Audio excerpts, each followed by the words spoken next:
the Athletes Network. Here we go. Very big speed and a good jump. What a great race. Universal Sports, the Athletes Network.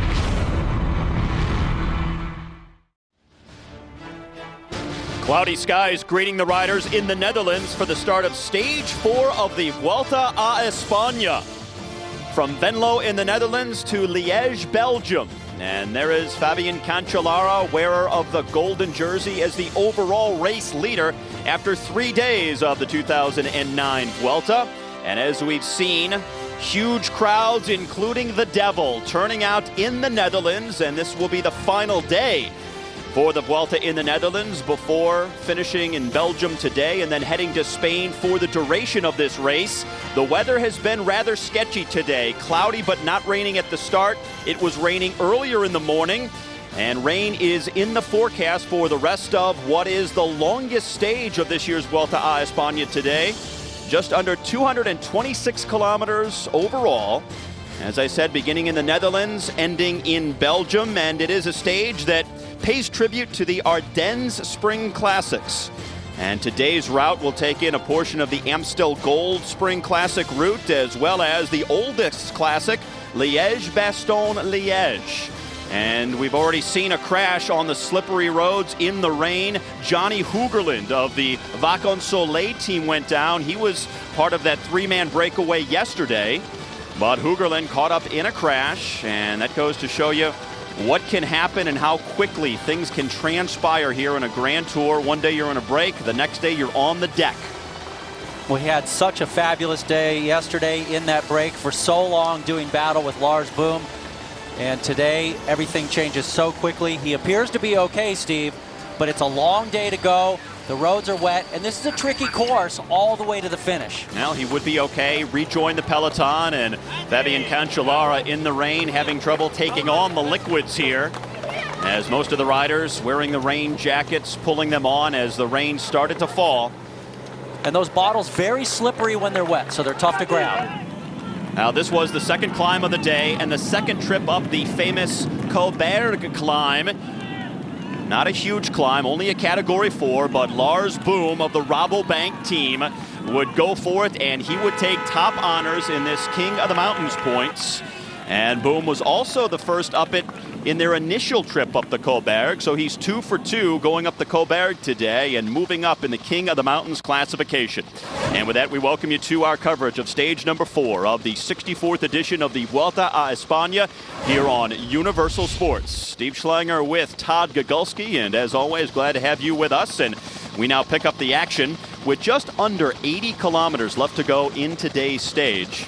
And you can see that the rain is falling right now, and we should see a lot of rain the rest of the way today, and it's only fitting in a stage that pays homage to the Spring Classics in Belgium and in an area that so often gets rain during the spring. We're also getting rain today on a route that takes in so much of the Amstel Gold race, as well as the course for Liège-Bastogne-Liège.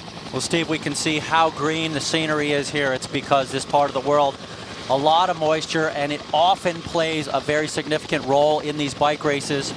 And certainly today, the riders got to be on their toes. Slippery roads, cobblestones, lots of roundabouts, plenty to look for. As you would anticipate, there is a breakaway. Here are our 4 leaders that right now have a margin of just under 5 minutes in front of the main field. They established this break 21 kilometers into the stage today. Their largest gap was right around 14 minutes. As I said, it's down under 5 now.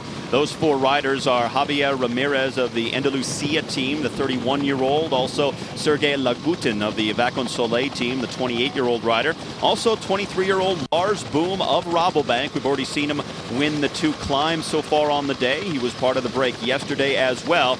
And the 4th member from Milram, the 22-year-old Dominique Rolls. Well, Rolls finds himself in another breakaway. He was in a break in stage number 2, the first road race of this event, and that one didn't stay away. Boom yesterday in the move and going for the sprints along the way and ultimately not making it to the line. We'll see if their luck changes any here today.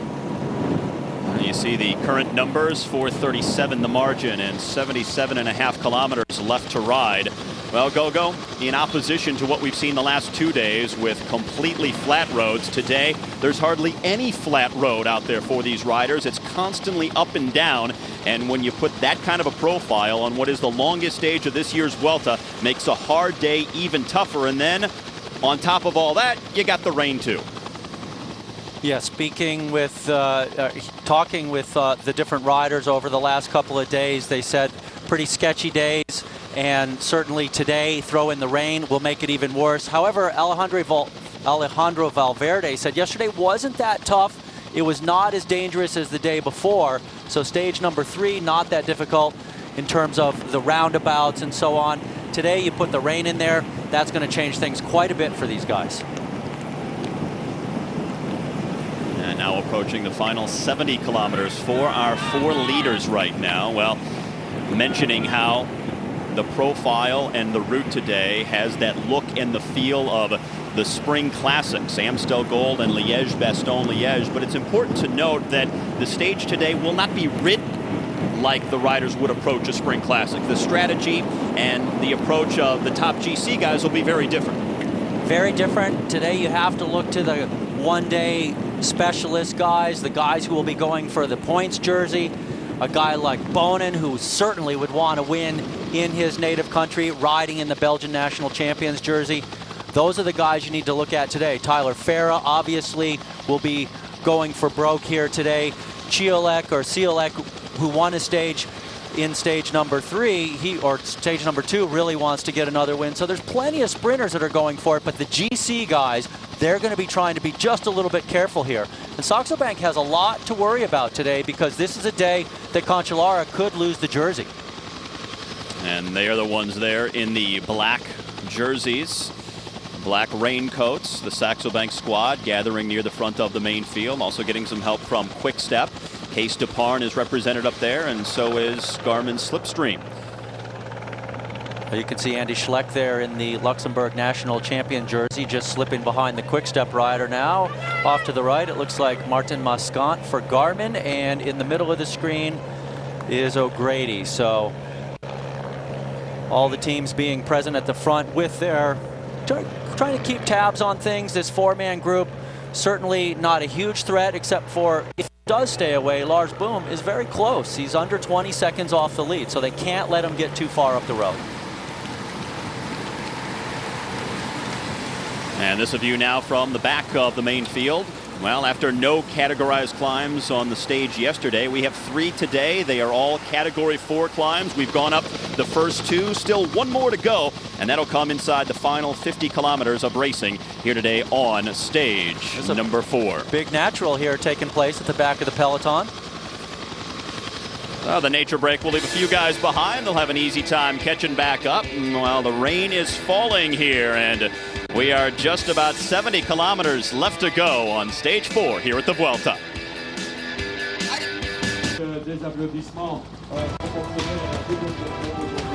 The 2009 Vuelta a España is being brought to you by AT&T, your world delivered, and by MGD64, as light as it gets.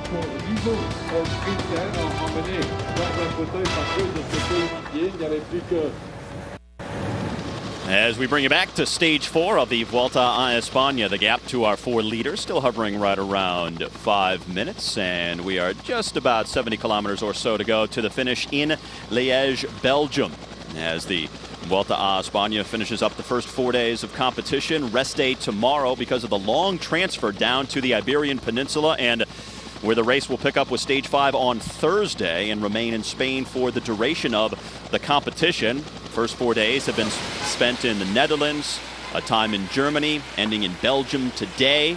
The most international Vuelta we have ever seen.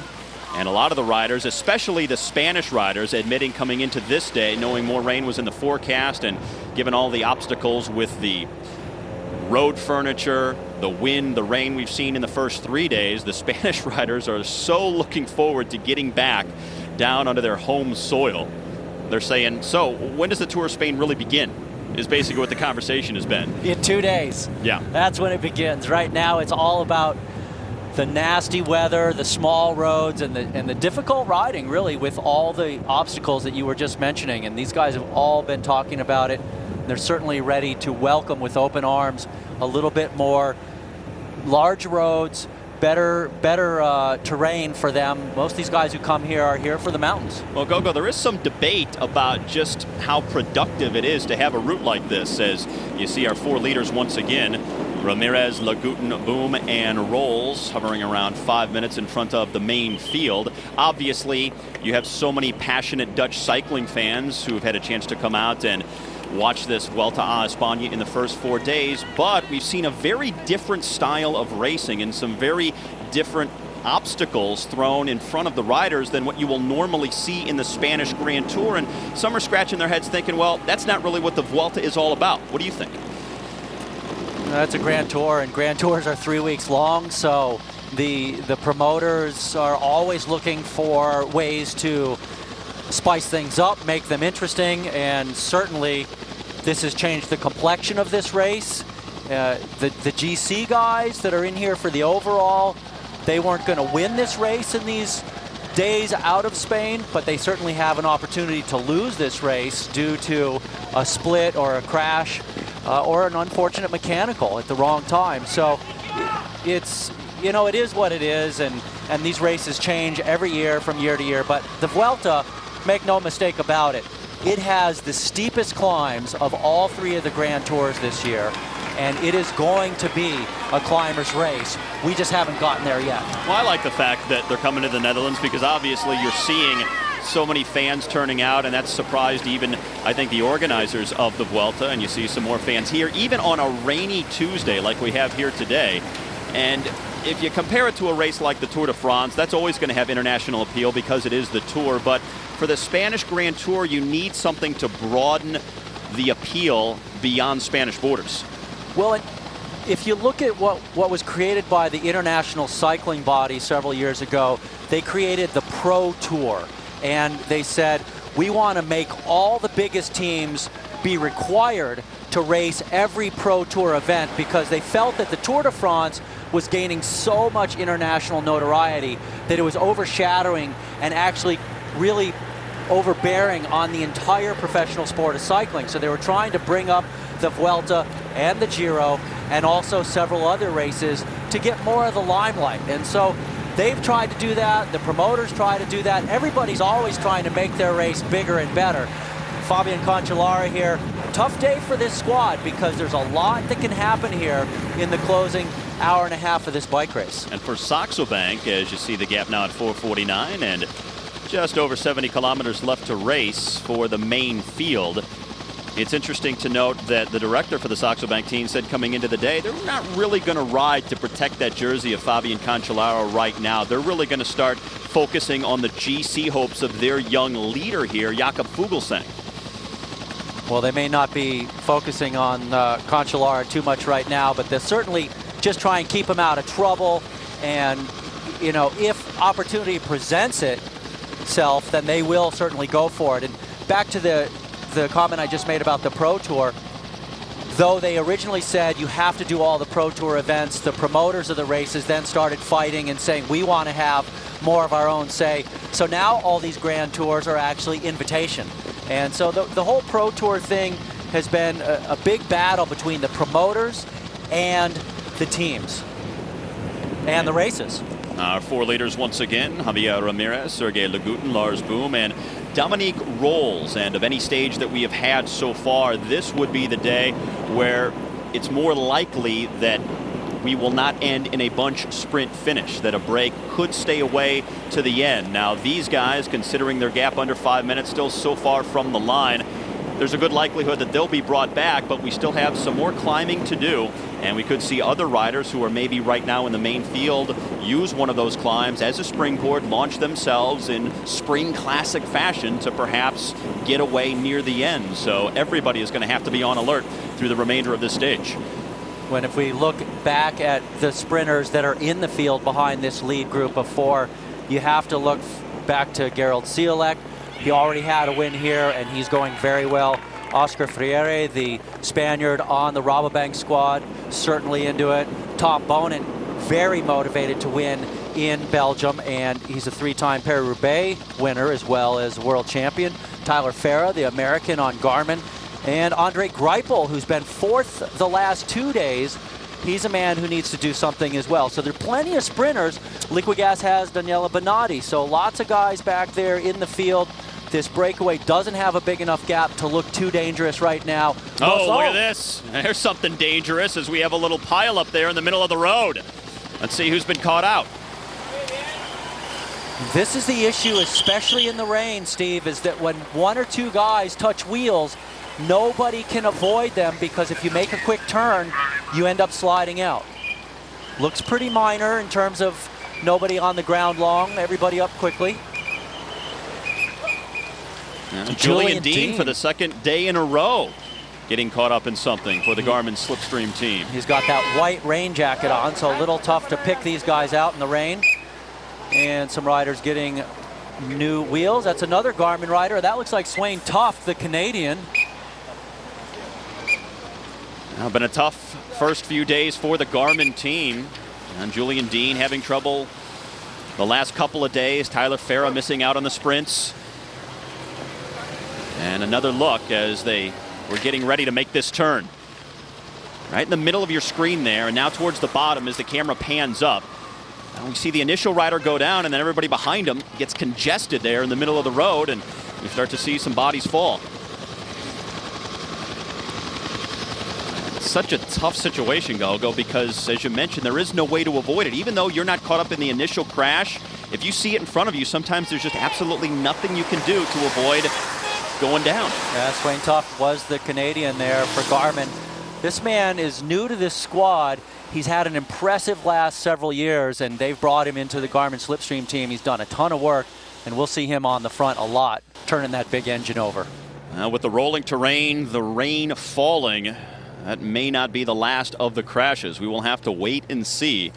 This is the front of the main field with Garmin, Saxo Bank, and Liquigas doing a lot of the work right now. That's Garmin's Moscanta on the front, and right behind him, Stuart O'Grady. Temperatures in the low 60s and rain falling right now with under 70 kilometers now left to go in stage 4 of the Vuelta here on Universal Sports.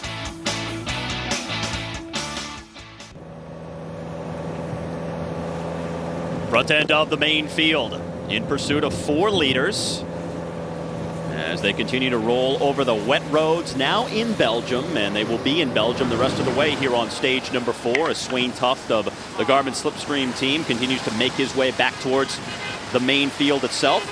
Looks like he's catching up to his teammate, the Kiwi, Julian Dean, in the white rain jacket. They were both down in that crash. Tuft getting mechanical service, so it took him a little bit longer to get up and on the bike. And now they have to pick their way through this caravan. Not a big deal if it's dry out, but if it's wet, you just need that little bit of extra care and concern. And a lot of Americans may remember Davis Finney actually going through the rear windshield, the American Davis Finney, of a car chasing back on through the caravan once. Fabian Cancellara just riding through your screen has the black rain jacket on, but you can see the sleeves of the golden jersey. He has worn that since taking it in the opening prologue on Saturday. And maybe a little climbing going on right now, not a categorized climb, but as we mentioned, it is constantly up and down in today's longest stage of this year's Vuelta, almost 226 kilometers, and you factor in a few of the cobbles they'll have to navigate today, some of the narrow roads, the dividers, roundabouts, the weather. So many things for the riders to be frightful of today, and a lot of the GC guys coming in were saying just how nervous they were about today's stage number 4.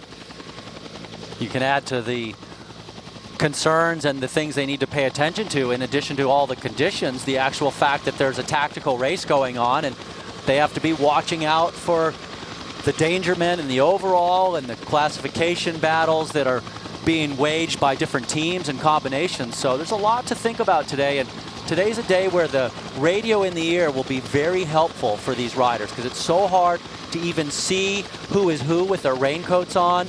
But over the race radio, that stuff comes back to the team car, and then the manager disperses that to the riders. Proceeding through the village of Timister now in Belgium. Most of the guys coming in today on GC that are the marquee leaders for their team are within 20 seconds of the overall GC lead of Fabian Cancellara. A couple of guys a ways back.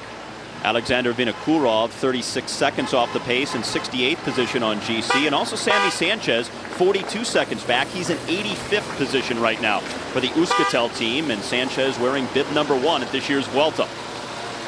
Well, looks like Tuft and Dean getting very close to making their way back to the tail end of the peloton. And once they get there, then they got to, of course, get through what is a fairly strung out group. One of the things these guys need to watch for, particularly today, is we see so much different stuff. As this is one of the Vacances Soleil riders. It's one of our leaders. That's Sergei Lagutin. Lagutin has gone either in a crash or had a flat. And here comes our replay. We'll bring that back. He's Lagutin in the green there, and he just goes down. And he look at this. He Rolls. takes Dominic Rolls along for the ride. That's not the ride Rolls is looking for. Lagutin, a man that a lot of Americans are very familiar with. He raced for several years for the Navigators team. This is him now getting some service. Looks like the mechanic has some lube there. Maybe things starting to squeak on the bike. We'll see what he does. But Lagutin has been very prominent in the U.S., and he has been back and forth between Europe and the United States, but back the last couple of years riding in Europe. He's a multi-time Uzbekistan national champion, multiple years in a row, both road and time trial. Yeah, he's the current Uzbekistani national road champion, was also the world champion back in 2003 in the under-23 men's road category, and now making his way back to the other leaders. Dominic Rolls, who he brought down with him, got up pretty quickly. He's the former German under-23 road champion from a couple of years ago. Both Rolls and Lagutin, still two young riders, both in their 20s. And it looks like our original breakaway of 4 will be back together again shortly here. Now we've already seen a couple of crashes. And still a long way from the finish, more climbing to be done. The rain continues to fall. As you look back at Cervelo's Inigo Cuesta, the oldest man in the race this year at 40 years of age and riding in his 16th consecutive Vuelta a España. I guarantee you Inigo is not happy in these type of conditions. He is waiting for more familiar and friendly terrain, and that will be in his home country of Spain. He just wants to survive today, stay out of trouble. But obviously he's been back in the caravan, and we don't know if he was back in the caravan because of trouble or he just wanted to drop back to talk with the manager.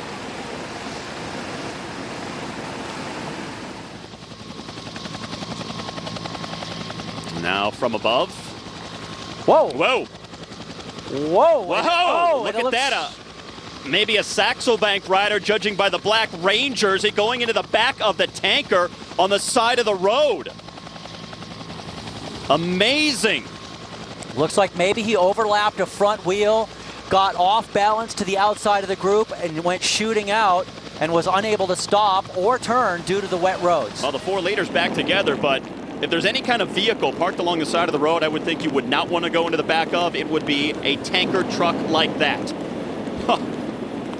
Which begs the question, what's it doing there? Yeah, well, that is the question, and obviously all the vehicles in front of the race, they try and clear every vehicle off, but sometimes when you get a big truck like that on narrow roads, they don't have time to move them completely out of the way, and that can be the result. Had that just been grass over there, no big deal. Well, Gogo, you can be sure if he had one of those signs on the back that said, "How's my driving? Call this 800 number," that rider who went into the back is dialing it right now. Yes, he certainly is.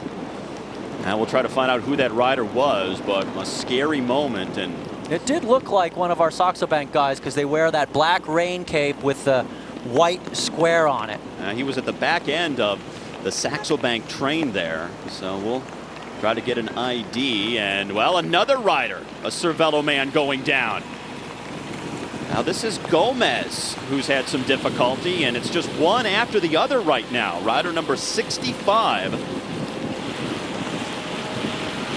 And the replay there, we don't quite see what happened. We just see him sliding. Angel Gomez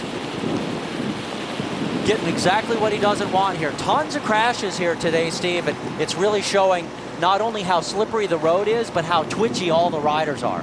Oh, the nerves just must be frayed at this point for these riders, still knowing what they have left to deal with. And this potentially Sammy Sanchez, our Olympic champion. Yeah, it is. Yep, Well, that he's is got him. number 1. Sammy Sanchez, the Olympic champion, and a guy many feel is a favorite for this year's Vuelta. He's built his entire season around trying to win the Vuelta as well as the World Championship later on in the month of September, but he's had some bad luck so far in the first few days. He lost some time on stage 2. He was caught out in a split in the peloton, sitting in 85th position on GC. He's 42 seconds back and has lost some time on his other GC rivals. Well, from the looks of the caravan back there, it doesn't look like anybody is having a good day today.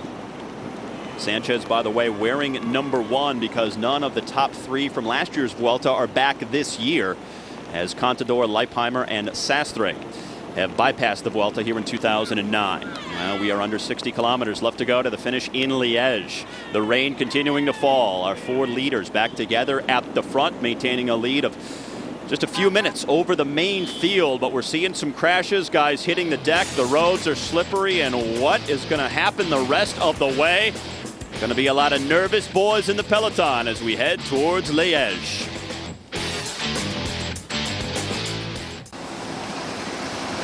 With Todd Gogolski, I'm Steve Schlanger. Stage 4 of the 64th Vuelta a España continues on Universal Sports. The ride from Venlo in the Netherlands to Liège, Belgium.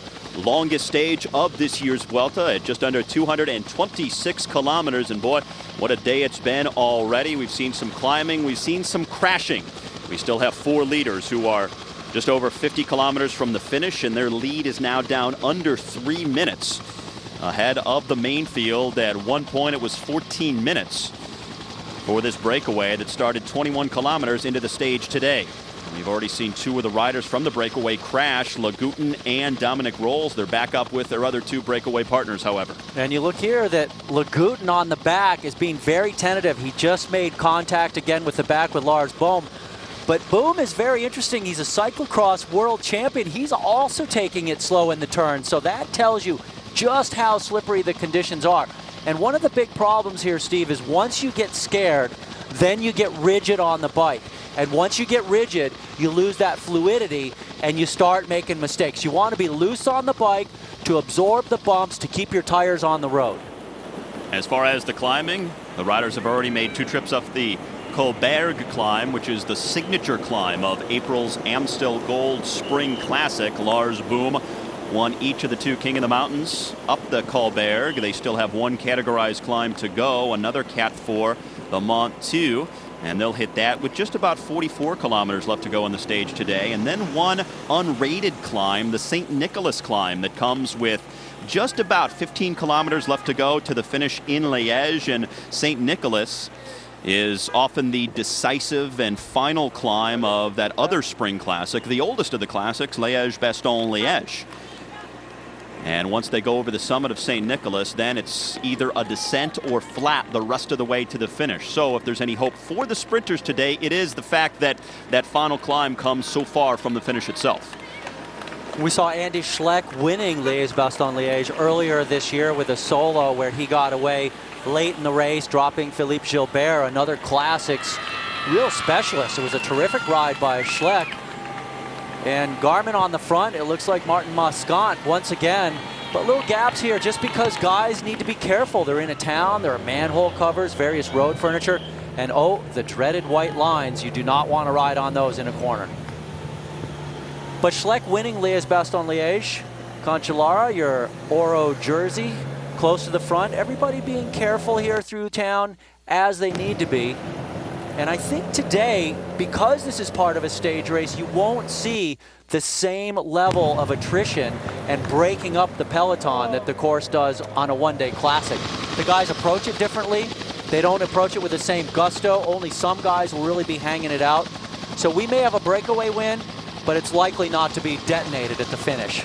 And you also just won't see the same tactics. Another guy like Alejandro Valverde has won Liège-Bastogne-Liège in the past, but he's a top GC candidate for this year's Vuelta. He's not going to burn his energy going for the win on today's stage. He's going to play it safe, and even more so with the weather conditions. absolutely true. You gotta look at the big picture, and every team has different goals, and the goals for Valverde and for other guys like Evans and Horner and so many others are looking for the overall.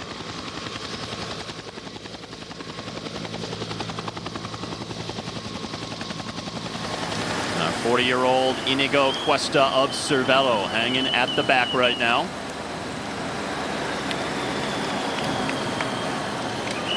You see all the water bottles there on the Quick Step rider's back, moving up through the caravan to supply his teammates. They stuff them down the jersey as well as in the pockets.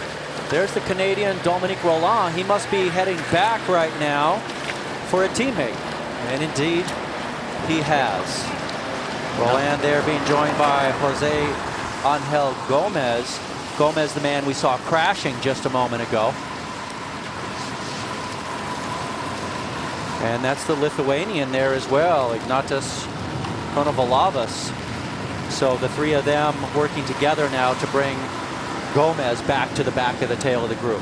And Roland, one of the record 4 Canadians in the Vuelta this year. And the only one not on the Garmin team. Right. This is a good type of course for Roland. He's a guy who excels in nasty weather, but he's really more of a worker on this team. We saw him a couple years back taking a huge win in a 7-hour stage of the Tour of California in the rain that they rode down the coast with the brutal crosswinds and rain beating on them. And he broke away from George Hincapie and soloed in a fabulous win. He'd like to have a free rein to ride for himself here, but he's really more of a team worker on this team. He's stepped up his game, and he's onto a big team now, and so he has to ride for other guys. 4.5 hours deep into today's stage number 4, and that's also, when you consider the weather, it's something that's different about racing this course here in a Grand Tour near the end of the season versus in the spring when it's a classic. Because when you come into a one-day classic like an Amstel Gold or Liège-Bastogne-Liège, you expect bad weather. You know it's part of the suffering of the day. But at a Grand Tour, it's not necessarily the same approach. So mentally, you might not be as prepared to suffer the same way. So you really have to retrain yourself to think that way, don't you? You certainly do. And days like today, the GC guys are just thinking about survival. They're thinking about, I don't want to lose time.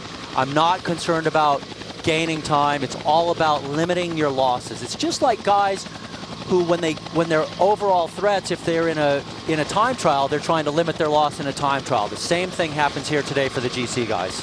The gap continues to come down. Now just about 2.5 minutes from our 4 leaders back to the main field as everybody is set to go under 50 kilometers left to ride to the finish in Liège. As Liège, Belgium today is set to become the first city to ever host 3 stages of all 3 Grand Tours.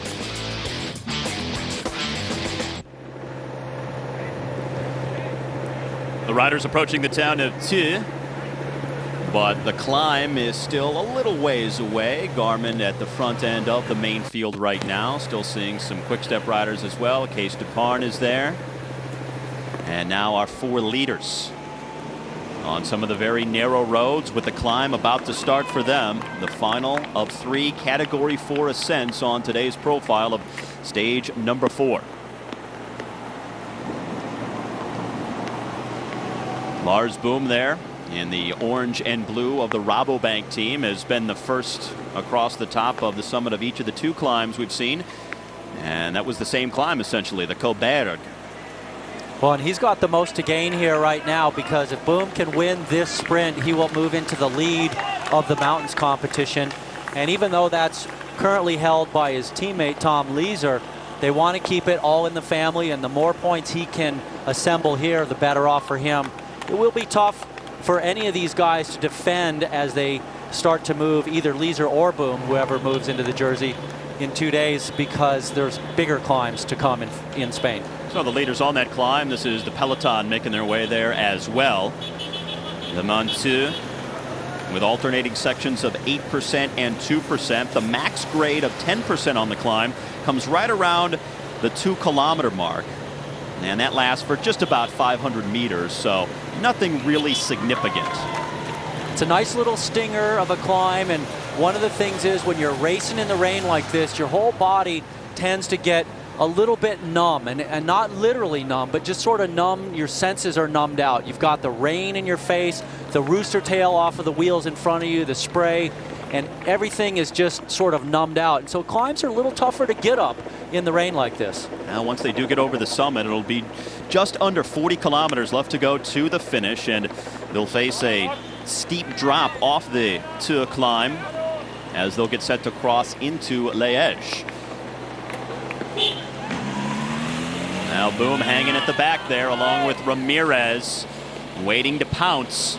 And Boom has taken both of those wins right in front of Ramirez, so that is the sprint between those two guys for this climb, most likely, if the previous climbs have told us anything. Boom is the fourth rider in the line. Ramirez in the red and white just ahead of him. Javier Ramirez of the Andalusia team. Notice Boom's number is red now, and that's because he won the Solidario sprint yesterday on day number 3. So that's basically, it's kind of like the most aggressive rider for the next day will ride that. We'll get that, and although it's an actual sprint line, it's not a subjective award like the Tour de France.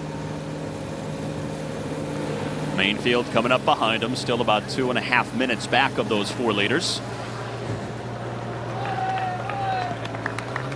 And it looks like they're starting the climb of the Tour right now.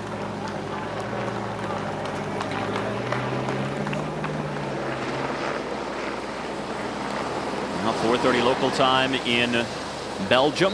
Race started today just before noon under cloudy skies, but it's been raining most of the time. The riders have actually been out on the bike with temperatures in the low 60s, and it's now over 4.5 hours into today's longest stage of the Vuelta.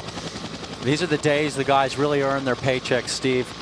Not only the team leaders, but the team helpers and everybody involved. The staff works overtime, and so much damage is done to equipment. It's just a long day for everybody when it rains like this. These guys have to be thinking, boy, oh boy, the things we've gone through already with the nasty weather in the prologue, some of the road obstacles that they had to deal with in the first 2 flat stages. Now everything that's been thrown at them here on stage number 4, and the signature aspect of this Vuelta is really the climbing, and we haven't got to that yet. That's coming in weeks 2 and 3, so the hardest part is still days away. But they've suffered in both mental and physical ways in the first 4 days already.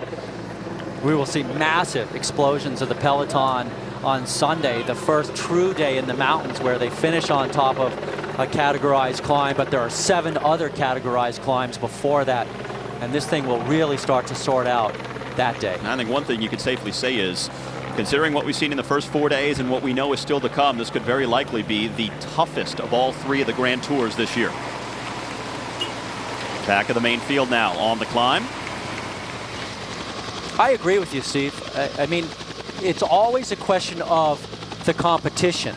But if you look at purely the topography, I think this race has the toughest terrain. Now, the question is, how hard do the guys race it? And you're missing just a couple of the big names, but there are a ton of them here. This is going to be a tough one. Plus, we're so late in the year, most guys are starting to feel it. They've been racing all year long, and so they have a lot left to give. A lot less left to give. That is Lars Boom riding in front. Dominic rolls in the blue and white just behind him for the Milram team. Ramirez hanging off the back in the red and white of the Andalusia team, and Sergei Lagutin in the green, white, and black now riding in that 4th position. Boom's got to keep his eyes on Ramirez, and really the smart thing for Boom would be to line up behind him here and then make sure that he doesn't get surprised, and he's doing that right now. He's right next to him. You want to keep a good eye on that man so that if he jumps early, you're ready to go with him. Now, something else you have to consider for the GC hopefuls is the fact that several of them are looking for their first ever Grand Tour win. So you brought up the question, how hard will they race? Those guys are going to race pretty hard. Very, very hard. It's all a question of how much you have to gain versus how much you have to lose. Well, you have a guy like Sammy Sanchez, Alejandro Valverde, Cadel Evans, Jakob Fuglsang now for the Saxo Bank team. These guys have never won a Grand Tour.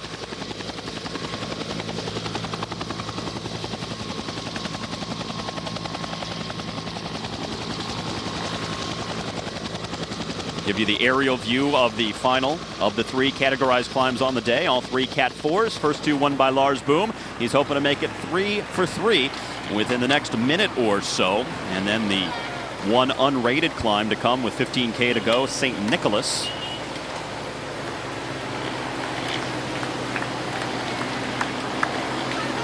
We still don't have confirmation on which rider it was that rode into the back of that truck.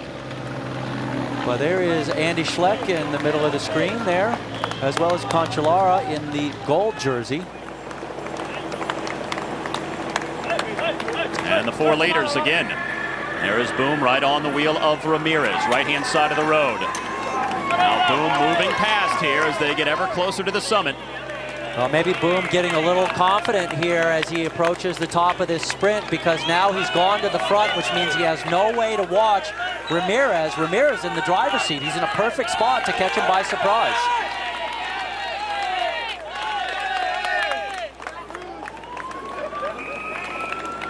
Now Boom in that long breakaway yesterday in front of the home Dutch fans, and there goes Ramirez jumping him. Boom looks to the left, Ramirez goes right, and he gets the element of surprise. Let's see if the Dutchman has the engine to take him back. Well, Rolls and Leguten are out of the picture here. Now it's a question of, can Ramirez hold it all the way to the summit, or will Boom pass him? Now here comes Lars Boom, and Ramirez will not challenge, it doesn't look like. So Lars Boom gonna go 3 for 3 on the climbs today. Well, first over the summit of the Mont Two.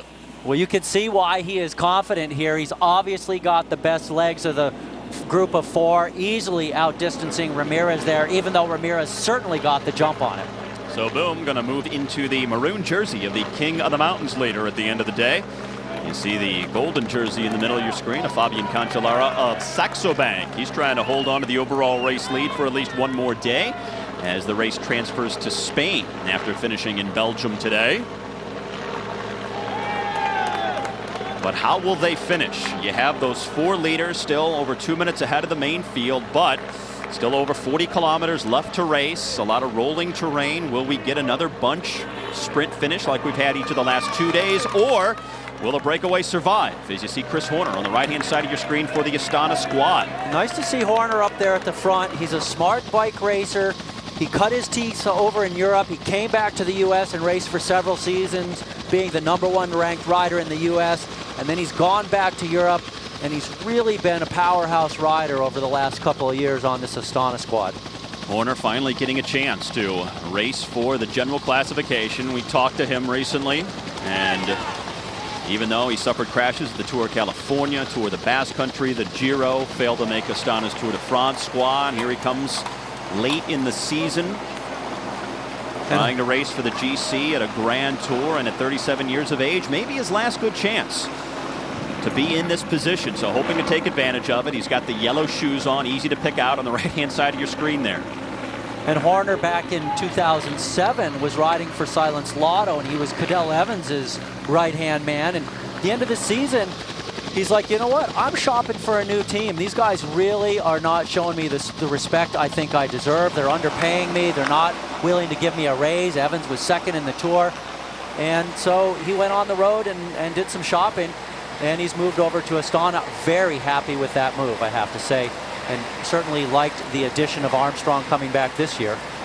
Now Horner announcing that he's going to be moving the team Radio Shack, leaving Astana at the end of this season, and today being September 1st, a lot of other signings have been announced, and we'll talk more about that as the telecast unfolds here with some big names making some moves for a variety of reasons, as now we see Ramirez and Rolls attacking here after the summit of the climb, and both Boom and Leguten have not decided to chase along with them. Interesting to see the same tactic Boom used yesterday, winning the sprint and then saying, okay, we're going to get caught. I'm done. You guys go ahead. So Boom obviously has accomplished his goal of moving into the King of the Mountains jersey. Leguten, who crashed earlier, staying back with Boom, and now it's just a 2-man break up the road. Rolls and Ramirez leading stage 4 of the Vuelta.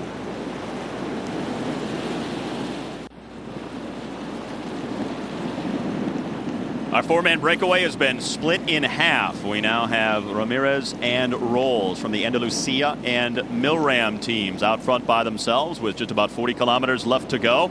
This is the main field. Saxo Bank, Liquigas, Euskaltel among the teams out front as they get ready to drop down into the town of Liège. And by the way, they will cross the finish line once before they hit it for the final time to end the stage today. And once they pass through Liège and hit the finish line the first time, it'll leave them with just about 20 kilometers left to race overall. As they move into the French-speaking region of Belgium, with Liège right along the River Meuse near Belgium's eastern borders with the Netherlands and Germany.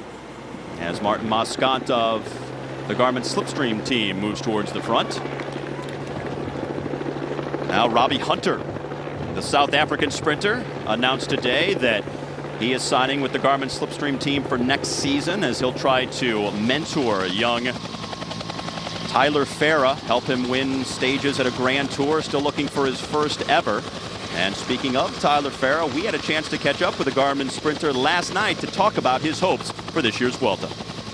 Tyler, there was a lot of talk going into the race here that the showdown was going to be between you and Tom Bonin for these stage wins the first couple of days. So far that hasn't played out. What's going on? Yeah, don't really know what to say. You know, just luck hasn't quite been on my side these first two sprints. You know, I think you can see, you know, I think my fitness is where it should be. I had a good prologue. I had a really great week or two coming into this race. So yeah, you know, sprinting's a bit chaotic and doesn't always go your way. You know, hopefully, you know, we can do better in the sprints to come. So how about stage number 4, the Liège finishing stage, last 100K? Are you well suited for a stage win there? I'm certainly going to try. I think it's going to be interesting to see how tomorrow plays out. It's a stage that can really go either way. It could still be a sprint, but there's enough climbing in it that, you know, if it goes too crazy, it could also be a breakaway at the finish. You know, I think it's going to really test all the sprinters to make it over the hills in the front, and just depending on the tactics, we'll see what happens. Well, I've seen over the last 2 days of field sprints that the Garmin Slipstream team has done a ton of work on the front. You guys are obviously riding very inspired, and they're riding to try and set you up. So that's great to see, but do you think that maybe the guys are working too hard and they're just not quite having enough at the end to finish off the lead out for you? No, the guys have been fantastic. You know, they've put, like you said, they've put in a huge amount of work, and they're doing a really great job. Like I say, it's just been a few little mistakes and tactical errors that have cost us these first 2 days. But you know, it's just the little fine details that, you know, every now and then you get it wrong. But you know, I mean, I think our team plan is sound, and you know, we got to just keep doing what we're doing. And you know, okay, we screwed up today, but you know, tomorrow's a new day, and we keep doing the same thing, the same thing we've been doing all year. We were doing it in Tirreno, we were doing it in Romandy, in the Giro, in the Tour, in Hamburg, and Eneco Tour. It's been working, so you know, we just have to keep plugging away at it. And okay, we have little bumps in the road, but you know, keep focused forward on the races to come. What would it actually mean to you to get your first Grand Tour stage win here in the Vuelta? No, you know, to win here would be huge. That's the goal. It's why I'm here. You know, I've had a big season doing the Giro and the Tour already, but the body seems to be holding on. And like I said, I had a few really good weeks results-wise coming into this. So you know, I know that physically I'm in good shape, and you know, I just hope it'll come together and go my way to tick that one off my list. Well, when you look at your season doing the Giro and the Tour and now in the Vuelta, are you going to be able to finish this one? You know, we'll take it day by day and see how it goes. Right now we're focused really, you know, on the first half, these sprints in the first 10 days or so. And then after that, we're going to kind of reassess, see how I'm feeling, see how the race has gone, and take it from there. And you know, we're not going to, you know, completely put me in a body bag at the end of the season. But if I'm feeling good, there's no reason to to stop. So we'll see how the next week or so plays out. Well, great. Tyler, thanks for your time, and good luck the rest of the Vuelta. Thank you very much. You know, Gogo, Tyler Farah really is the first legitimate, genuine Grand Tour sprinter that the U.S. has had in a long time. And now he's up there, finishing second, third, putting himself very much in the mix. It's really just a matter of time before he finally gets one of these victories in a Grand Tour. But it's exciting to see for an American racer to be in this position. First time we've seen it in a long while. Well, he's had a tremendous year with a stage win at Tirreno Adriatico, and then taking his biggest win so far of his career at the Vattenfall Sea Classics. I couldn't say that 3 times fast, but also 3 stage wins at the Eneco Tour. So he's saying exactly the truth. It has been working for them, but so far in the Vuelta, they've just had some issues and they haven't quite made it all come together. Maybe with the addition of Robbie Hunter added to the lead-out train, Julian Dean is his final man, then maybe that will help. Frank Schleck here for Saxo Bank, looking back and looking for some teammates. Now, Frank Schleck, former winner of the Amstel Gold race, and of course today passing over some of the roads from Amstel Gold as this stage 4 of the Vuelta, paying tribute to 2 of the big spring classics, Amstel Gold and Liège-Bastogne-Liège.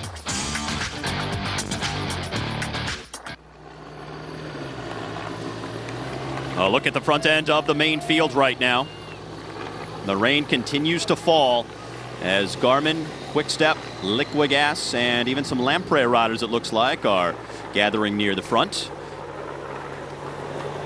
And also the rainbow jersey of Alessandro Ballan, road race world champion from last year, getting ready to defend that title in just a few weeks' time in Mendrisio, Switzerland.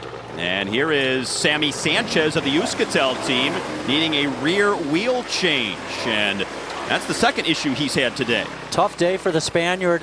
One of the issues with the rainy days is stuff gets washed onto the road, but also things that have been beaten down into the pavement by automobile traffic actually get sort of resurfaced. And so you have a lot more flat tires when it rains. Now Sanchez, even though he's wearing bib number 1 and is tailored his entire season around trying to win the Vuelta, he's had some difficulties so far, and right now sitting 42 seconds off the lead. He's in 85th position on the general classification. This is a guy who's won 5 stages of the Vuelta before, but he may find himself in some difficulty as we go on if he continues to hover this far back, because he's a better descender than he is a climber, and we have 5 summit finishes, not as many descents off those summits towards the finish line, so that may not work in his favor as this race unfolds. Yeah, certainly he's having a little trouble moving through even the caravan here, as a couple of his teammates have dropped back for him. Once again, a nice reason to have those radios. They get to share that information, and the director says, hey, yo, we got Sanchez back in the caravan. Fellas, head on back. Now, this Euskaltel team from the Basque region of northern Spain is here just for the Vuelta and for Sammy Sanchez. Their whole season has been crafted around trying to help him win the Spanish Grand Tour. And this is Lars Boom and also Sergei Lagutin, part of that original 4-man breakaway. They really sat up after the final summit of the day, the Mont Ceau, and they're about to be picked up by the main field, it looks like, rather shortly.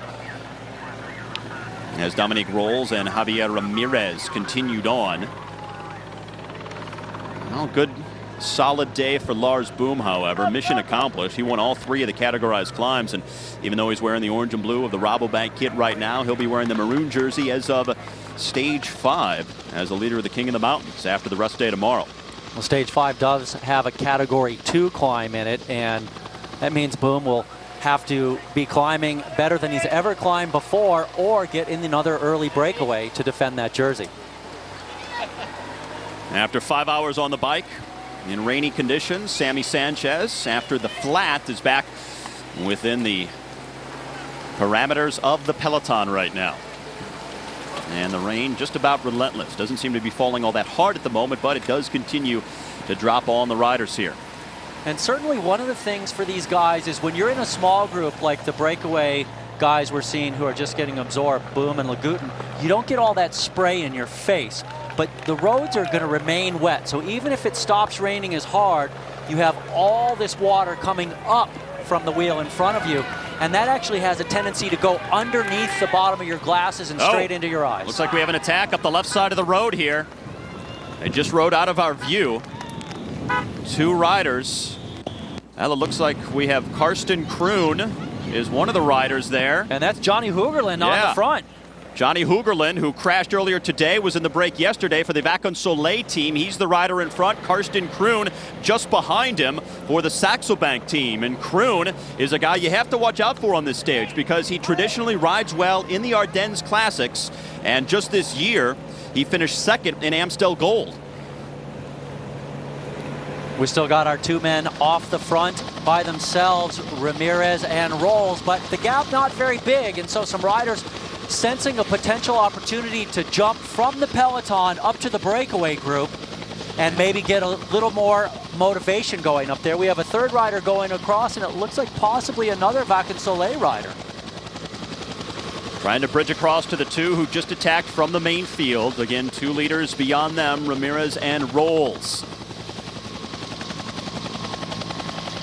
You could see the field really not letting these guys go away. Just a very small advantage for them because we're getting now to that point where the field has to be a little bit more vigilant. Here's Ramirez going for a sprint. This is the only intermediate sprint of the day. Ramirez has missed out on the 3 King of the Mountains opportunities, losing to Boom, but he looks like he's going to get the sprint ahead of Dominic Rolls of Milram here. And now the clock counting in the lower left-hand corner of your screen to see where the rest of the field is and just how far behind, with 32 kilometers left to go to the finish in Liège. And that'll put them just about a dozen kilometers or so from the actual finish line that they'll cross once before the actual end of the race. They'll hit that line and then do right around 20K more before the end of stage 4. Well, Ramirez is just another one of the guys on that very active Andalusia Caja Sur teams, which has been in the breakaways. The clock still ticks, 41 seconds.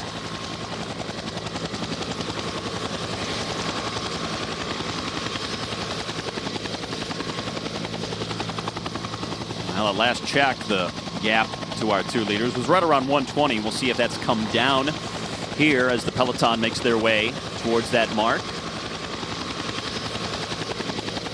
And again, we had the attack just a moment ago from the main field of Karsten Kroon.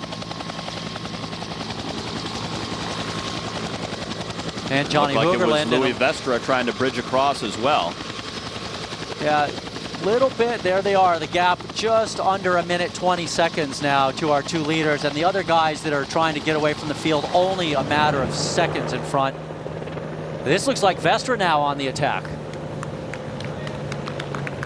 Now Louis Vestra wearing the black armband. Saw him attack the other day. First point-to-point stage, stage number 2 of this year's Vuelta in honor of his late father who passed away just a week ago. Vestra in a long breakaway on the day, and it looks like he's not going to make it across. So he'll be picked up by the main field, starting to get a little separation now.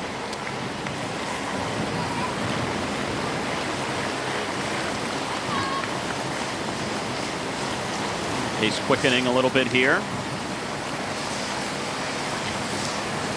Standing water, rain continuing to fall. Long straight here. And 2 riders leading this stage 4 at the moment as they approach the final 30 kilometers. Dominic Rolls and Javier Ramirez, part of an initial 4-man breakaway that at one time had 14 minutes over the main field today. They went clear 21 kilometers into the stage today. And this does look like Louis Vestra, and he is all in on this counterattack right now. We still have 2 men up the road, but Vestra giving it a big dig and has a little bit of an advantage. Now Vestra trying to make it across to Rolls and Ramirez, looking back to see what kind of response there is, and well, it looks like he is getting a decent gap here. Yeah, there's no response whatsoever from the peloton. Perfectly timed move. So we have 2 riders in the lead. Vestra trying to bridge across, and then the main field. The lead and the peloton separated by about 1:20 seconds right now, with right around 30 kilometers left to go to the finish in Liège of stage number 4.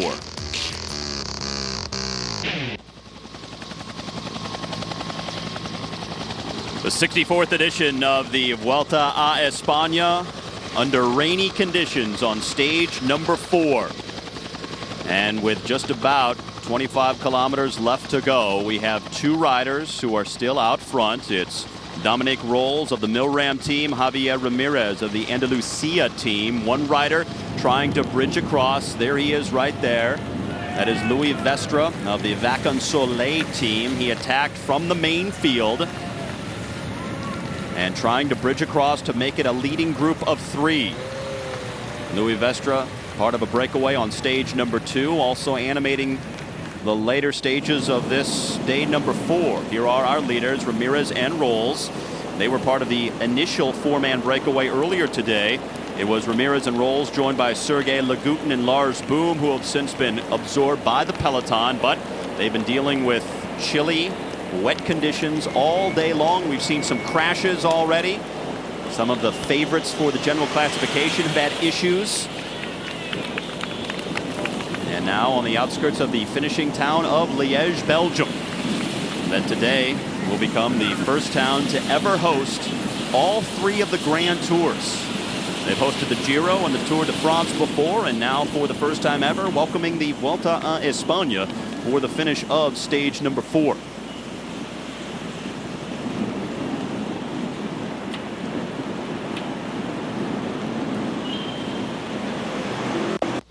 Getting a glimpse of the River Meuse in the town of Liège, looking down on the main field now, as they're just about 5 kilometers or so away from the actual finish line itself.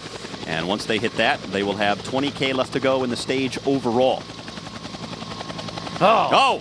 And a crash takes down more riders. That's been the theme of the day. Looks like 4, 5, maybe 6 guys all together here. This Milram rider in the middle of the screen on his back doesn't look good. You can tell the bike with the white spokes, that's Milram, and he is not getting up fast. And it happened on what seemed like a rather benign stretch of road. No big turn there or anything. Seemed pretty wide, but now coming up on the crash now, we'll get an idea of who this rider is for Milram. It looks like Sielek, the winner a couple days ago. The sprint winner on stage 2, Gerald Sielek for Milram, who was sprinting so well. And he looks like he gets the worst of this one. From overhead once again. That's the left side of the road. Looks like a rider just goes veering to the left. Probably touched a wheel, just like we saw the Saxe Bank rider do. And then when you overlap a wheel, you lose your balance, and then when you get back from the wheel, you shoot out to the direction that your body is leaning. There's Bindi for the Lampre squad. So several riders on the deck yet again here today. A really tough day for these guys. Lots of crashes. Standing water, the falling rain, the slick white lines. These are our 2 leaders, Ramirez and Rolls. It is Dominic Rolls in front in the blue and white of Milram, and Javier Ramirez in the red and white of the Andalucia team, riding second wheel. And we saw Rolls get caught up in a crash while he was part of that 4-man breakaway earlier. Seems to be no worse for the wear, however. You know how slippery it is when a 4-man group has 2 of the guys crashing. Back in the field, it is expected in the rain to have issues because that's just what happens. You can't see. But it's nice to be in a small group, and with 4 guys, 2 of them going down earlier in the day, it really tells you how slippery it is.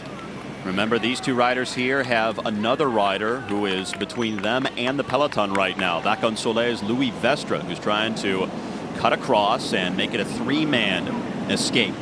Well, Vestre looks a lot more motivated than our 2 leaders do.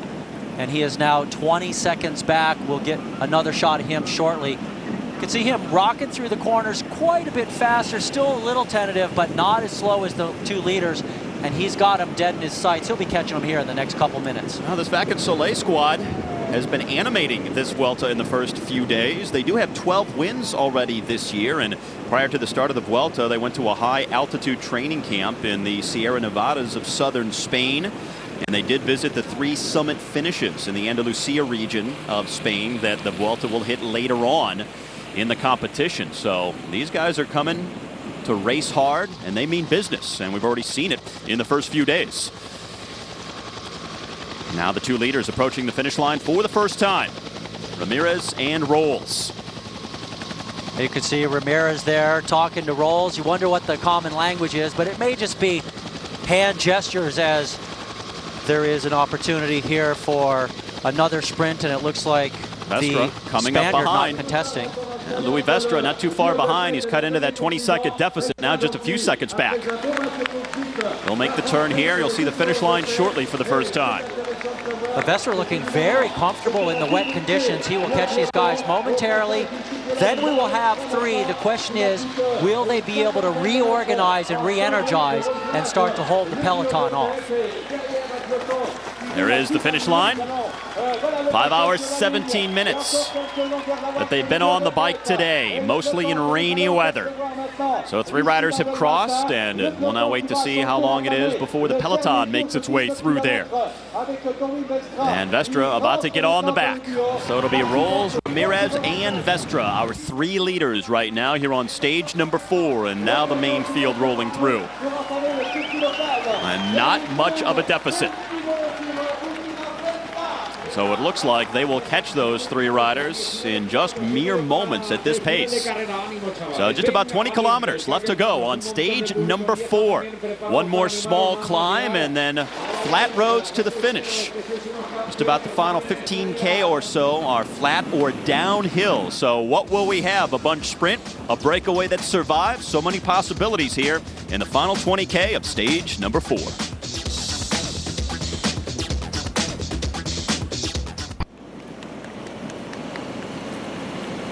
2 leaders now in the finishing town of Liège. That is Louis Vestra and Dominic Rolls. It was Javier Ramirez who was with these 2 before we went to that last break. He's since dropped back, and Rolls and Vestra here just 18 seconds ahead of the peloton at this point.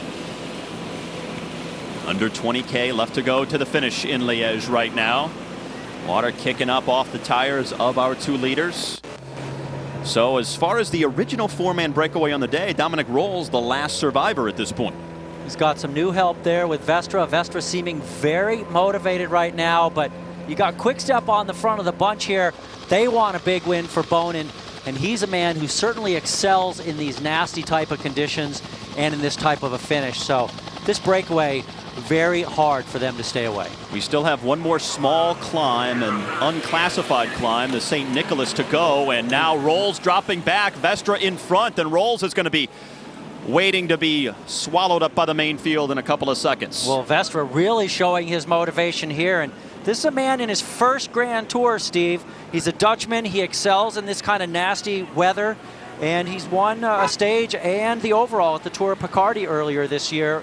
So actually was this year. So he's certainly on it right now and in the break once again.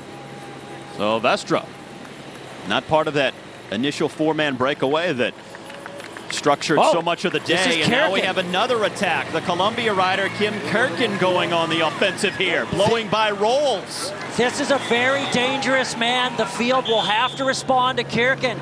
He won Flèche Wallonne last year on a climb to the finish over Cadel Evans in nasty conditions just like this. He's a true danger man. It's the St. Nicholas climb as well, with 15K to go in the stage.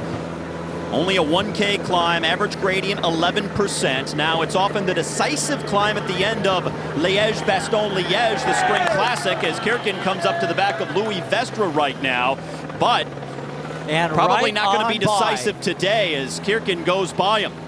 Well, today has not been as tough a full gas race all day as a classic, but you can see Vestra just getting ridden by. He will get swallowed up immediately, and immediately the field is chasing very hard. It doesn't look like Kirkin's going to go anywhere. Kim Kirkin, the team leader for the general classification for this very strong Columbia HTC squad, but he's about to be picked up. Kirkin going to Team Katusha beginning next season, but hoping for one last big moment here at the final Grand Tour of the season, but he goes nowhere with that late attack. Well, you can see how much a marked man he is. The field single file, little gaps here.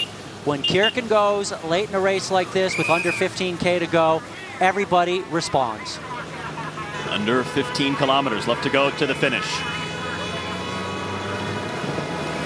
This is the head of the race right now on stage number 4. All of these roads that they're riding across part of the course for Liège-Bastogne-Liège, the oldest of the spring classics. And from this point, it's really either downhill or flat the rest of the way to the line, and with nobody still out there on the attack, no significant margins and most of the field together, do you expect, Gogo, a bunch sprint at the end, or do you think we'll see some counterattacking the rest of the way that may prove decisive?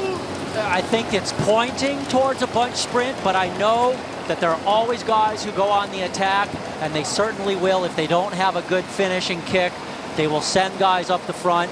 And then if it comes down to the bunch finish, of course, teams will organize. We have a Cervelo rider off to the right-hand side of the road here. Trying to get a margin over the field. And I don't get quite a good enough look here with the rain and everything. Possibly the Canadian Dominique Roland, but it may also be one of the Spaniards on that squad. And the field not really responding. Just so hard to tell through the falling rain exactly who the rider is or exactly how far he will get. Really no significant launching pad the rest of the way for anybody in the field to use to ride away to a surprise win at this point. But still very dangerous conditions because we have some narrow roads in and around Liège here. The rain's still falling. It's very wet. There's standing water. There's those slick white lines, and 13.5 kilometers now left to go in stage number 4. 5.5 hours in very dreary conditions today. Now it looks like that Cervelo rider was not able to go anywhere. He's going to be picked up, and still nobody able to get away here in these final 20 kilometers. It's strung out, but most of the main field together. But look at that pace line. Looking more and more like it will be a bunch finish. Starting to get strung out here. Some delicate turns in the rain. Got to be careful here in the town of Liège with 13K left on the menu. We bring you back with just about 10 kilometers left to go in the longest stage of this year's Vuelta a España, stage number 4, from Venlo in the Netherlands to Liège, Belgium. Just under 226 kilometers altogether, and after 5.5 hours, we're down to the final 10. Nobody off the front at this point. The pace has accelerated at the front end of the main field right now. Everybody waiting for those attacks to come here in the final 10K. You have to believe somebody wants to make a move, and well, look at this. Coming right up the middle now. It's a rider for the Italian Lamprey team. He worked his way up the right-hand side of the peloton, now just shooting away. This looks like the Italian on that squad, and it looks to me like Gasparato. Indeed, I think it is, Steve. Gasparato, he's a shorter man of stature, 5'8.5" or so. That's his physique. Now, a 27-year-old former Italian national road race champion back in 2005, a guy who also wore the pink jersey at the Giro d'Italia a couple of years ago, and now trying for a stage win here at the Vuelta. Looking over his shoulder, though, and I just don't know if he's got enough time here, and it looks like they're going to work to bring him back. Yeah, not giving him much leash. This is a man who really is looking for something to pad his resume just a little bit. Been a little bit thin on results this year and even a lot of last year. And he has been brought back. Another counterattack. Looks like the colors of Milram this time.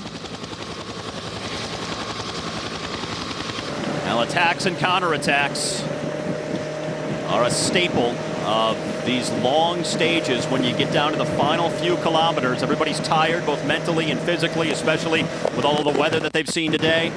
And that's actually Gasparato still out in front. So he was out of our picture. He had not been picked up yet.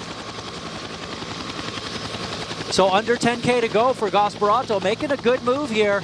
Going to be tough to make it. He probably needs one or two other guys to come up to him. And that would also help because there would be some teams that won't chase. Well, it's been a long classic-like day on 2 classic courses. Part of today's 226-kilometer route passing over the roads of Amstel Gold and Liège-Bastogne-Liège under the same type of weather conditions they often run during the spring.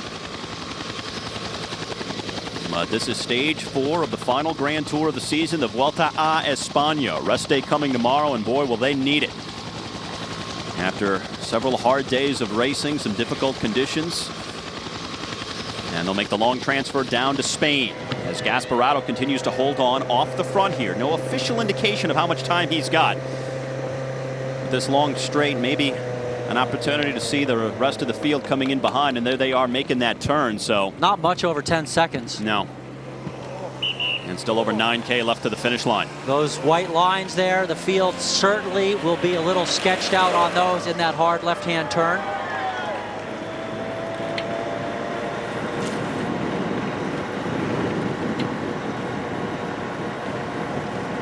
Really taking advantage of the fact that we have nasty weather here, slippery conditions. Gasparotto with a well-timed move, maybe a little bit far from the finish, but sometimes you have to go with your gut. The field was sitting up a little bit. He was well back in the group. He came rocketing through with a lot of momentum and got away clean. But this looks like Vacan Soleil on the front. And this team is not one you would expect to be doing the lead out in a Grand Tour. Well, Gogo, are you surprised we haven't seen any of the traditional Spring Classic riders like a Philippe Gilbert, a Frank Schleck, those sorts of guys make a move at this point? Even a Damiano Cunego try to attack on what has been a Spring Classic-like course to get the win. Well, certainly a guy like Gilbert wants to nab a win here. He was second in the actual classic version of this, Liège-Bastogne-Liège, earlier this year. And this is a perfect day for him, but you don't know what's happened to these guys. We've seen so many guys fall down, so many guys back in the caravan. I haven't seen Gilbert in the screen for a long time. I don't even know if he's still in the peloton. The River Meuse here in Liège. A race so far in the first 4 days, passing over roads in the Netherlands, Germany, now in Belgium for the first time.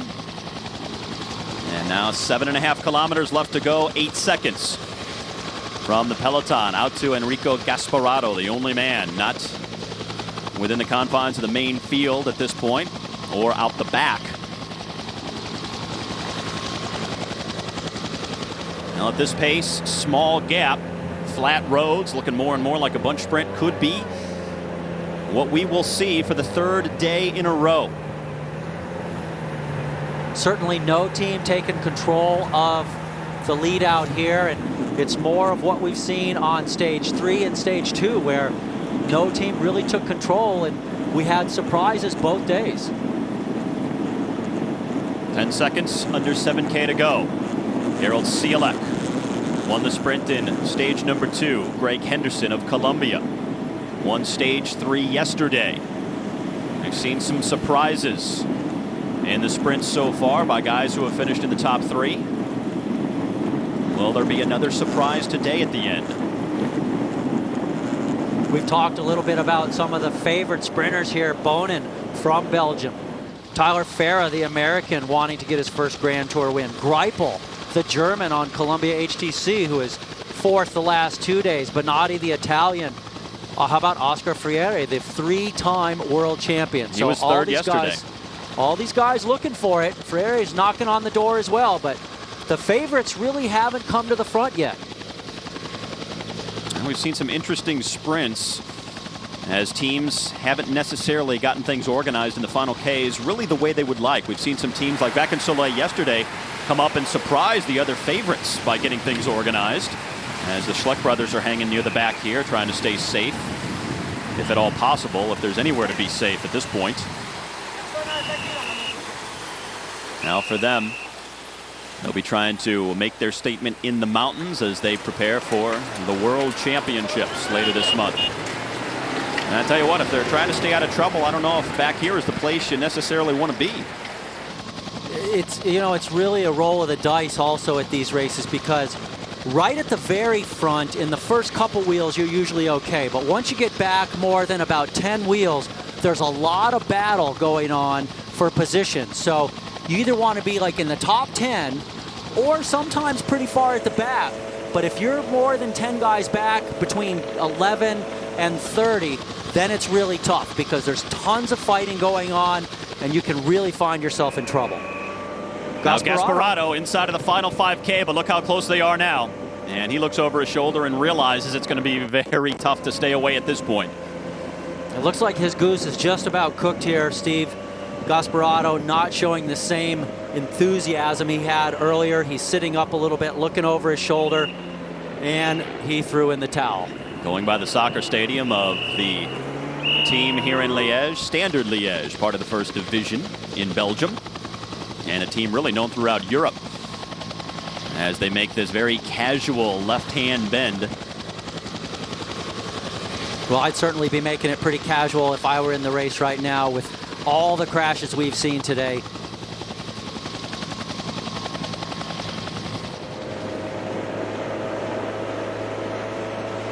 Now going to be a very nervous time here at the front of the bike race. Quick step on the front for Bonin, Garmin right behind for Farah. This is the showdown everybody's been looking for. Will we have it today? If we have the bunch sprint, Bonin has to be the name on the top of the list simply because the Tour de France was such a dismal time for him. Really achieved no results in the first 2 weeks before pulling out. Now he comes to the Vuelta, a chance for redemption now in his home country. A stage ending in Liège.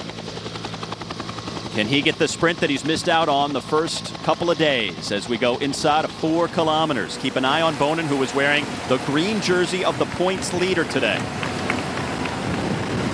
And very tough to distinguish them between the liquid gas, the sprint leader, but look how strung out the field is. It's Swain Tuft, the Canadian hard man, back on the front.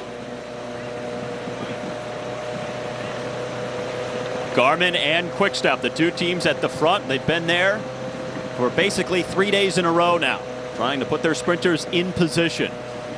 So far, it has not worked out. I'm scanning the front of the field here. I don't see Bonin in the green jersey of the sprint leader, and I don't see Farah either, but still Tuft on the front. They just want to keep the pace high. Farah will be chaperoned by the Kiwi Julian Dean late in the sprint. Now everybody looking around trying to find the proper wheels at this point, but so many surprises in the last 2 days with the bunch sprints. If you're one of the favorites, what are you thinking right now? It has to be a big mystery. You've got to look over your shoulder. You really don't know what to expect, and then it has to make those top sprinters nervous. Well, we're under 3K to go, and you can see about 10 riders back. There's a big bunch. That's where it's dangerous. The first 5 or so, 6, 7 riders are single file, but right behind them you get a big mushroom. That's where all the fighting goes on in the beehive of activity. And if you are not up there with your team right now, you are yelling at them in the radio to get to the front. Oh, there's a crash, and look at that! Oh my God! Carnage in the final kilometers. It looks like the entire peloton has gone down. Oh, just unbelievable! Inside of 3 kilometers to go, so they will get the same time, but this is a massive pileup. I don't think I've ever seen a crash this big in a Grand Tour.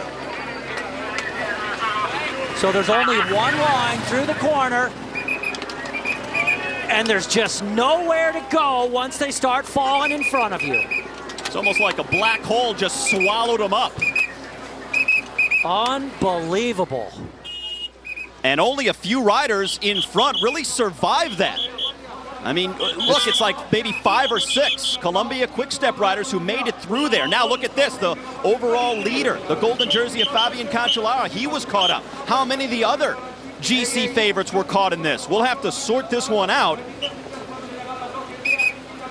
Astana riders have gone down as well. Some Euskaltel riders with Sammy Sanchez perhaps caught up. It's Quick-Step on the front. Maybe Bonin has made it through, but I do not see a green jersey in there. Well, it looks like 4, 5, maybe 6 riders here, but judging from the looks of this picture, it's just Quick-Step and Columbia, and that it is. 6 riders here. That's Matteo Tozzato, the Italian on Quick-Step on the front. Bonin is not there. Farah is not there. There are 3 Columbia high roads and 3 Quick-Step, and now Tozzato just pulling the plug. If I were in his position, I'd try and get on the back of that group because that's a top 6 finish. Well, Andre Greipel, certainly the best sprinter of these riders still at the front, and he's got teammates with him, so he's in a terrific position. A guy who's missed out on the sprint the last few days, and now he has shed his top competitors because of that huge crash.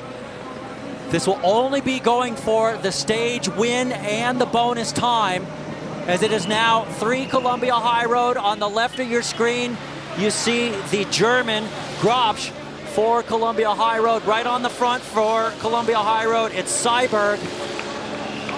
Now we'll sort out at the end of the stage exactly what time everybody else was given, but this is to decide time bonuses and a stage win. So these guys will get an advantage in time if they get a bonus. And now we're down to the finish. Greipel has opened up the sprint. By far the best sprinter in this very select group, and it's going to be an easy sprint win for the 27-year-old for Columbia. Andre Greipel wins stage number 4 here at the Vuelta. Total carnage. Here is Swain Toft leading through the first group from the peloton, and this is going to take a while to get all these guys off the pavement. Now we'll probably see several groups coming in together.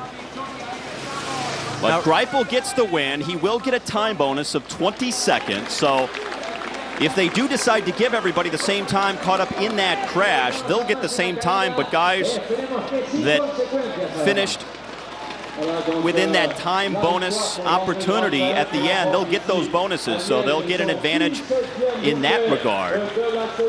And what a way to end stage number 4. And we're still waiting to see the golden jersey. Well, we did see him on his feet. There's Kim Kierken in the vest, the man who tried to move. Everybody looks absolutely shell-shocked here. That was one of the biggest crashes anybody has ever seen. Wow. More groups. 5 hours, 43 minutes. And then you have that kind of an outcome near the end. Well, Steve, remember that we had seen them go inside the final 3 kilometers. I saw 2.8K just before the crash. So they should all get the same time. And it's only a question of sorting out stage places and time bonuses. And that's why these guys are rolling in like they are. They're not trying to salvage the best time possible. They should all get the same time. Well, we got to wait and see exactly who was all caught up, the health of some of those riders, but what a day it has been. That was by far the biggest crash of the day, but one of several that we have seen. Now coming in 2 minutes behind the first riders to cross the line. Now the longest stage of this year's Vuelta has also proven to be the most turbulent.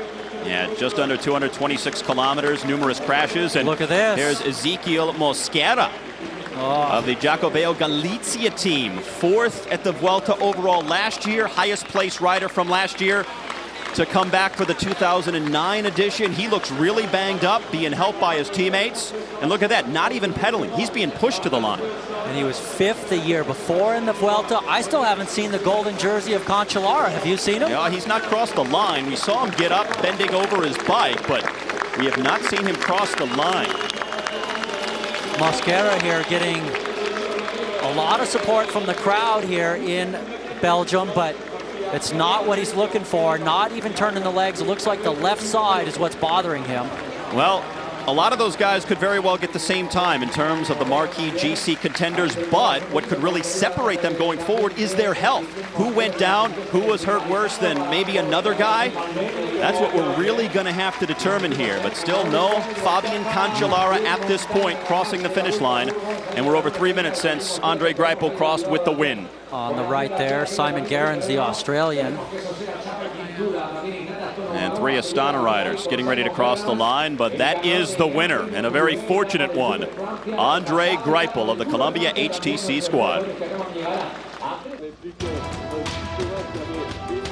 The 2009 Vuelta a España has been brought to you by AT&T, your world delivered, and by MGD64, as light as it gets.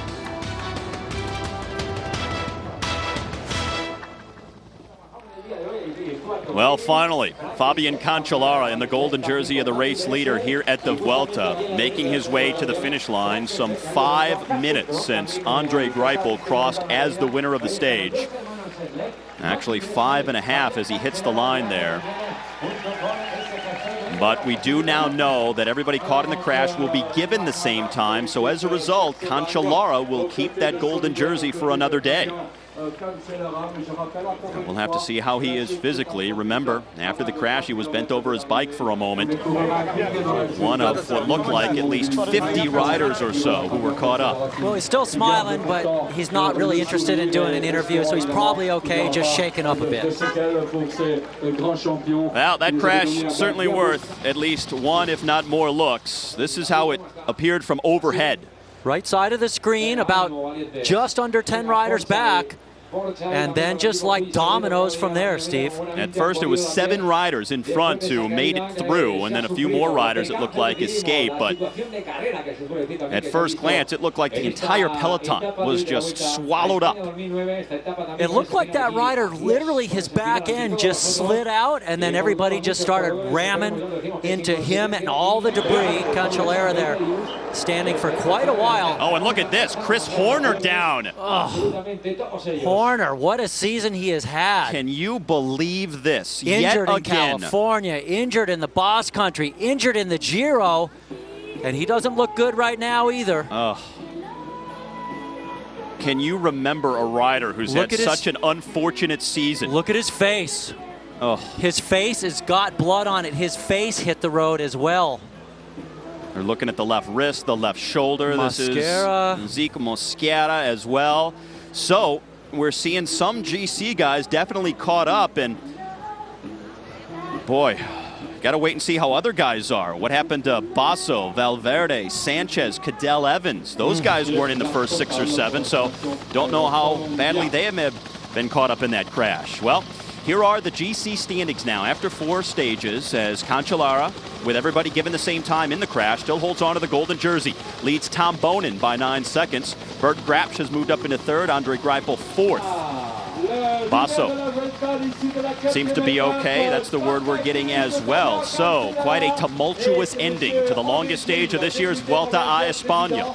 Fabian Cancellara will wear the golden jersey for the 4th consecutive day at the Vuelta on stage 5, coming up on Thursday. First rest day is tomorrow. And now for Todd Gogolski and the rest of us at Universal Sports, I'm Steve Schlanger. Thanks for joining us on a crazy stage 4 here at the Vuelta.